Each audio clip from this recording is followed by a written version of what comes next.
श्री गणेशाय नमः। नारायणं नमस्कृत्यं नरं चैव नरोत्तमः देवी सरस्वती व्यासं ततो जयमुदीरयते। नमोऽस्तुताय सहस्रमूर्ते सहस्रपादाय शिशिरोर्भावे सहस्रनाम्ने पुरुषाय सहस्रे सहस्रकोटियुगधारिणे नमः। नमः कमलनाभाय नमस्ते जलसायने नमस्ते केशवाय नन्द वासुदेव नमोऽस्तुते। वसुदेवं सुतं देवं कंसचाणूरमर्दनं देवकी परमानन्दं कृष्ण वन्दे जगद्गुरो।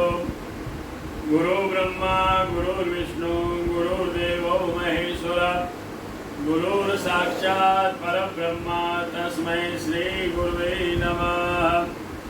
अथ श्री फाल्गुनमास शुक्ल पक्ष एकादशी व्रतकथा प्रारभ्यते। श्री मानधातोवाच। राजा मानधाता बोले है कि हे ब्रह्मन अर्थात ब्रह्मा के पुत्र हे महाभाग, यदि हमारे ऊपर आपकी कृपा है तो ऐसा व्रत कहो जिससे हमारा कल्याण हो। तो वशिष्ठ मुनि बोले कि हे राजन, रहस्य और इतिहास समेत सब फलों को देने वाला सब व्रतों में उत्तम व्रत मैं तुम्हें कहा हूँ। हे राजन, इस एकादशी का नाम है आमल की एकादशी। अमल की नामक एकादशी पाप का नाश करने वाली है, सब लोगों को मोक्ष देने वाली है और सहस्र गौदान के फल को देने वाली है। पुराने इतिहास का उदाहरण देता हूँ, कथा कहता हूँ, ध्यान लगा सुनो। कैसे इन समय सलंगन व्याध मोक्ष को प्राप्त हुआ। दृष्टपुष्ट मनुष्य से भरा हुआ ब्राह्मण क्षत्रिय शूद्र वैश्य सबसे शोभित वीरिश नाम का एक नगर था। हे राजन, वह नगर बहुत ही सुंदर था। वहाँ पर वेद की ध्वनि होती थी, शब्दमय था। उस पुर में नास्तिक तथा कुचाली मनुष्य कोई नहीं था। उस पुर में चंद्रवंशी संसबिंदु नाम का विख्यात राजा हुआ। उसके वंश में सत्य प्रतिज्ञा वाला चैत्ररथ नाम का राजा हुआ। श्रीमान राजा में 10,000 हाथियों का बल था। महाराज सहस्त्र और शास्त्र विद्या का परम गाती था।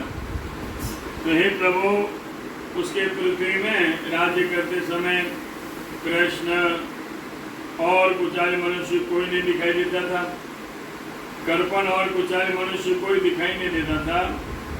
और ऐसे राज्य में सदा सुकाल क्षेम और भगवान कृष्ण की पूजा, उसके राज्य में सब विष्णु भक्ति में तथा शिव की पूजा में रत रहते थे।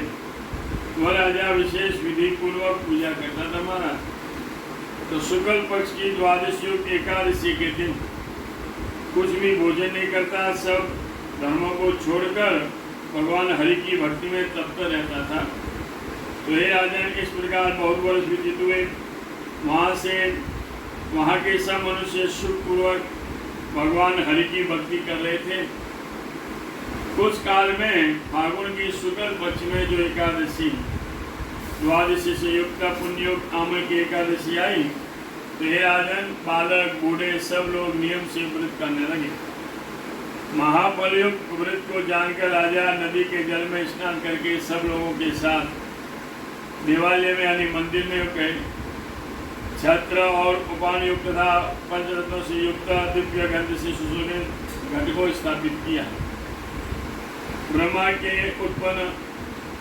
से उत्पन्न हुए धात्री यानी आमल की वृक्ष, हे सब पापों को नाश करने वाली आमल की आपको नमस्कार है। मेरा यह अर्घ्य जल ग्रहण करो। हे धात्री, तुम ब्रह्म स्वरूप हो, तुम रामचंद्र द्वारा पूजी गई हो। प्रदक्षिणा के करने से तुम हमारे सब पापों को दूर करो। वहाँ सब मनुष्य से भक्ति में जागरण किया। उसी समय एक बहेलिया वहाँ पर आया। भूख और प्यास से व्याकुल, भारी बोझ से पीड़ित कुटुंब के लिए जीवों को हिंसा करने वाला था। वह सब धर्म से बाहर था।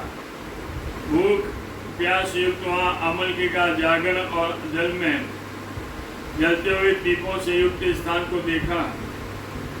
यह क्या हो रहा है ऐसा सोचकर अत्यंत विस्मय में प्राप्त हुआ और उस कुंभ के ऊपर दामोदर भगवान कृष्ण की मूर्ति को देखा और आमल के वृक्ष को देखा। तो मनुष्य से विष्णु की भक्ता कथा सुनी, भूखे रहकर एकादशी का महात्म्य सुना। उस विस्मित वन में वाली रात्रि जाके बीती। प्रभात के समय सब लोग तो नगर चले गए। व्यास ने भी घर जाकर प्रसन्न धन से मन से भोजन किया। उसके बाद बहुत काल में मृत्यु को प्राप्त हुआ। एकादशी के प्रभाव से रात्रि के जागरण से वो व्याध चतुर्मुखी सेना से युक्त राज्य का स्वामी हुआ। महाराज जयंती नाम नगरी का राजा विदुर का उसका नाम हुआ। उस राजा को चतुर्मुखी सेना से युक्त बलवान धन दानी से युक्त वसुरथ नाम का पुत्र हुआ। वही निर्भय 10,000 गांवों का भोग करने लगा। सूर्य के समान तेजस्वी और चंद्रमा के समान कांति वाला, पराक्रम में विष्णु को समान तथा क्षमा में पृथ्वी के समान, धर्मात्मा सत्यवक्ता भगवान विष्णु की भक्ति में परायण था। ब्रह्म ज्ञानी और कर्म करने वाला, प्रजापालन में तत्पर हुआ, शत्रु के कर्म को दूर करने वाला वह राजा नाना प्रकार के राजसूय यज्ञ सब करने लगा। सदा नाना प्रकार के दान देता था। एक बार शिकार को गया हुआ और रात दौड़ राजा देवयोग से रास्ता भूल गया। वहाँ राजा को दिशा विदिशा का ज्ञान दिया। तब अपनी पाहा हिलाए हुए लेट गया। अयन थका हुआ था, भूखा ही सो गया। इस बीच में पर्वतों के निवासी मलेच्छ लोग वहाँ पर आए और वहाँ आया अपने शत्रु के बल को नाश करने वाला सो रहा था। राजा से वह किए हुए सदा दुखी रहते थे। उसके बाद वे सब चारों ओर से राजा को घेर लिया। पहले से विरोध है, बुद्धि जिसके ऐसे इस राजा को मारो मारो ऐसा कहने लगे। पहले इसमें हमारे पिता भाई और पुत्रों को मारा है, पौत्र भांजे तथा मामा को मारा है, अपने स्थान से निकाले गए, हम 10 दिशाओं में फिर गए हैं। इतना कहने वाले राजा को मारने को उद्यत हुए।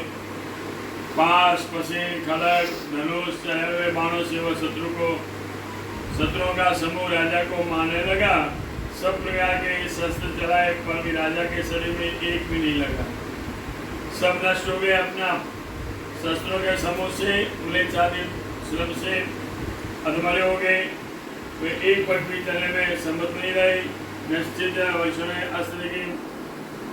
अस्त्र भी भोदे हो गए। जो राजा को मारने थे सब दीन हो गए। उसी समय राजा के शरीर से संपूर्ण अंगों शोभायमान एक स्त्री प्रकट हुई। वो दिव्य गंध शोभित दिव्य भाग दिव्य माला दिव्य वस्त्रों को धारण किए। क्रोध के बाद उसकी भोजन टेली हुई, नेत्र से चिंगारी निकल रही थी। दूसरी कालरात्रि के समान क्रोधित होकर हाथ में चक्कर लिया और मलेच्छ को मार दो।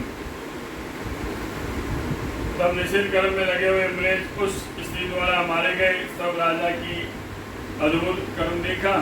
राजा मलेच्छों को मरा देख आनंद को प्राप्त हुआ और कहने लगे, मेरे बड़े वैरी मलेच्छों को किसने मारा? हमारे इनको चाहने वाला कौन है जिसे वह महान कार्य किया? उसी समय आकाश में वही मारा।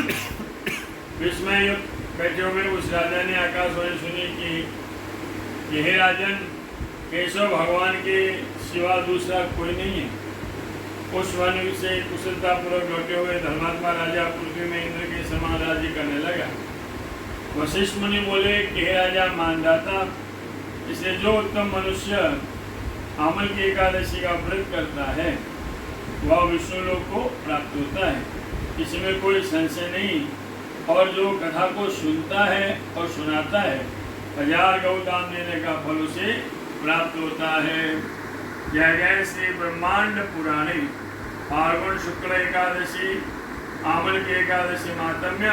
श्री कृष्णार्पणमस्तु। बोल कृष्ण कन्हैया धर्मोदस्करंदर एवं वदन्ति लोकानां यतो धर्म सतो जय। श्रीवारं नक्षत्रं योगं करणमेव च पंचांगम सुनते नित्यम श्री गंगा स्नानम फलम लवे। आज आकर के ठाकुर जी फागुन शुक्ल पक्षी एकादशी शुक्रवार पुनर्वसु नक्षत्र अमल की एकादशी काल 12 शनिवार प्रदोष व्रत 13 रविवार 14 सोमवार होली का दहन प्रदोष